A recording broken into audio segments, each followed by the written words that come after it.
Clear कर जाएगा। Good morning students. अब हमारा मैं प्रीवियस क्लासों को कंटिन्यू करते हुए आगे BSc part second year organic chemistry का जो पेपर है, पहली क्लास में हमने पढ़ा था स्पेक्ट्रोस्कोपी का है, दूसरे लेक्चर में आपने देखा बियर लैम्बर्ट नियम क्या था, और थर्ड जो लेक्चर है अवशोषण जो नियम है, अवशोषण के दो नियम है।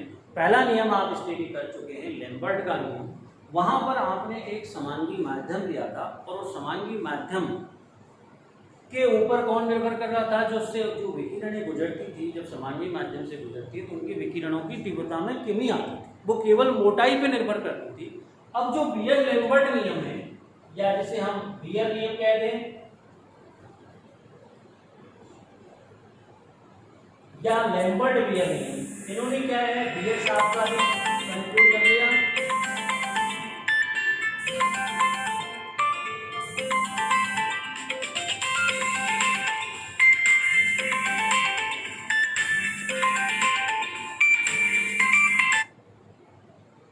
बियर नियम या लैम्बर्ट बियर का जो नियम है, इस नियम के अनुसार क्या कहते हैं, सबसे पहले इसकी परिभाषा देखिए आप। इस नियम के अनुसार यदि किसी एक वर्णीय प्रकाश के पुंज को, वहां भी हम क्या कर रहे थे, इस नियम के अनुसार किसी एक वर्णीय प्रकाश के पुंज को, यहाँ भी हमारा नियम है, यदि इस नियम के अनुसार यदि किसी एक वर्णीय प्रकाश के पुंज को किसी अवशोषक पदार्थ के विलयन में से गुजारा जाए, वहां क्या लेते थे हम, एक ठोस पदार्थ लिया था, किसमें, लैम्बर्ट नियम में। यहाँ क्या है कि यदि किसी एक वर्णीय प्रकाश के पुंज को किसी अवशोषक पदार्थ कौन होते हैं, जो कि तरंगों का अवशोषण करें विद्युत चुम्बकीय का, अवशोषक पदार्थ के विलयन में से गुजारा जाए, यहाँ सॉल्यूशन क्या है, लिक्विड है, विलयन में से गुजारा जाए तो अवशोषक विलयन में तय की गई दूरी के साथ साथ, मान के चलो ये विलयन है आपका,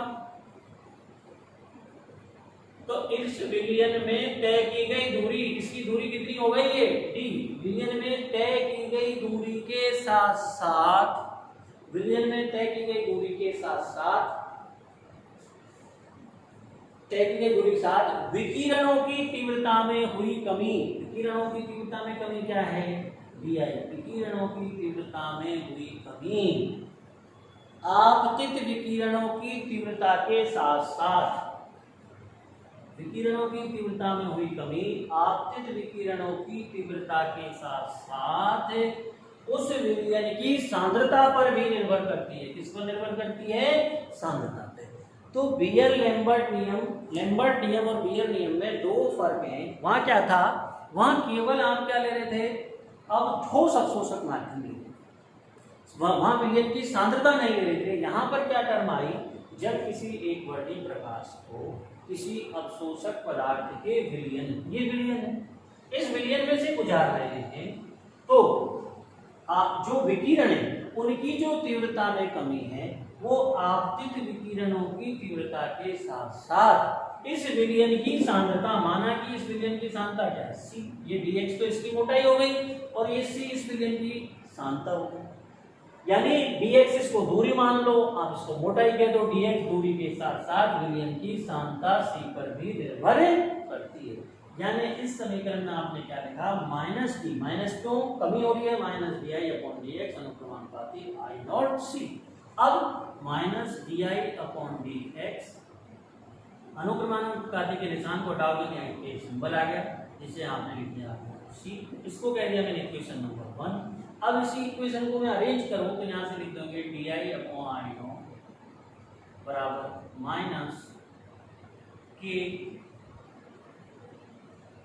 सी और dx, आई नॉट इधर आ गया तो dx इधर चला गया, इसको आपने दे दिया equation number 2।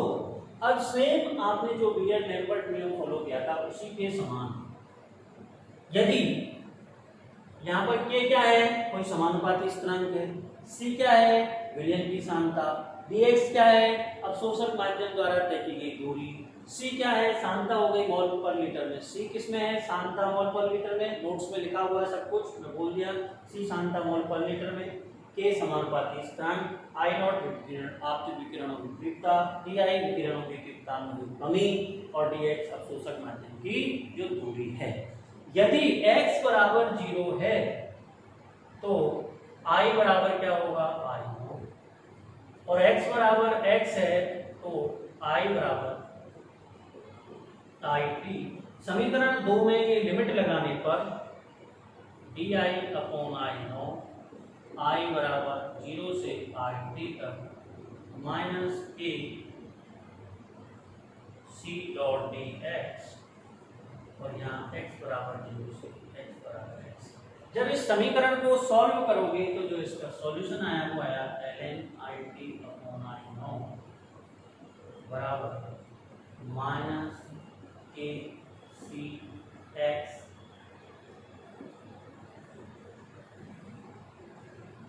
ln I T upon I naught बराबर माइनस के सी एक्स।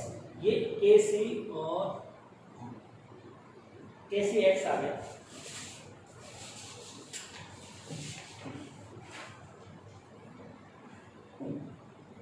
इसको समीकरण नंबर दे दीजिए आप 3। अगर आपसे केवल पूछा जाए कि बेयर नियम या लैम्बर्ट बेयर नियम की व्याख्या कीजिए, 2.5 नंबर का क्वेश्चन है, तो पहले आप इसकी डेफिनेशन लिखोगे, एक डायग्राम बनाते हो, बहुत अच्छी बात है अपना कॉन्सेप्ट क्लियर करने के लिए। उसके बाद ये फॉर्मूले, यहाँ पर डी की यहाँ डी क्या है, डी आई क्या है, आई नॉट क्या है, सी क्या है, डी एक्स क्या है, वो चीज़ आपको डिटेल लिखनी है, नोट्स में मैंने लिख रखा है। उसके बाद आपका ये समीकरण आ गया।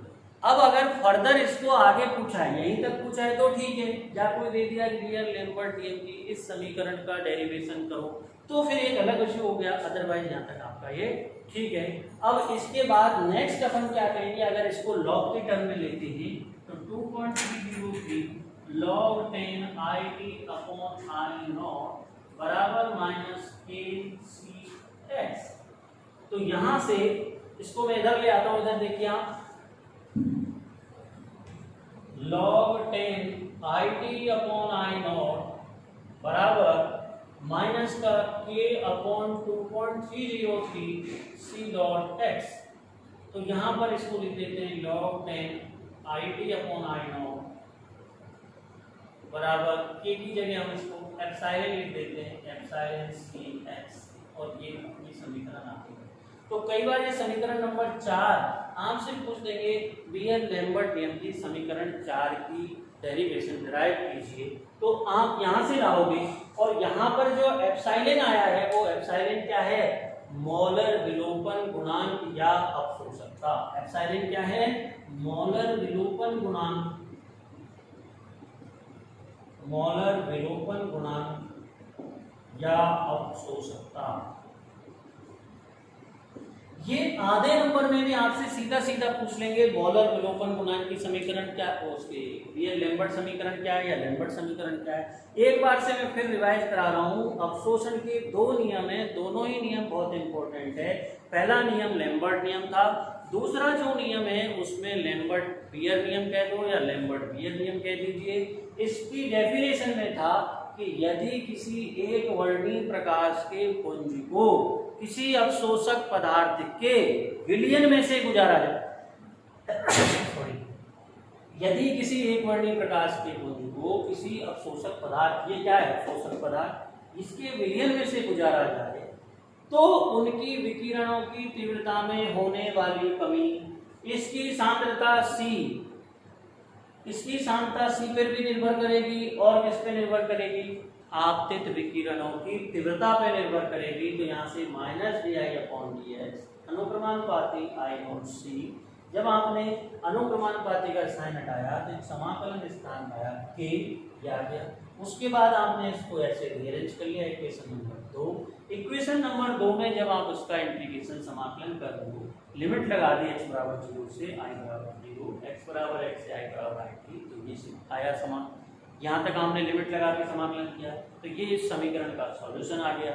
उसके बाद आपने इसको रीअरेंज कर दिया log 10 की फॉर्म में, तो ये वैल्यू आ गई।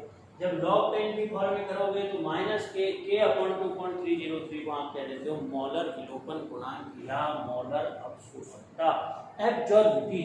ये पूछते हैं आपसे कि आप एप्सिलॉन क्या है। क्लियर? ये था आपका बेयर लैम्बर्ट नियम। Thank you so much.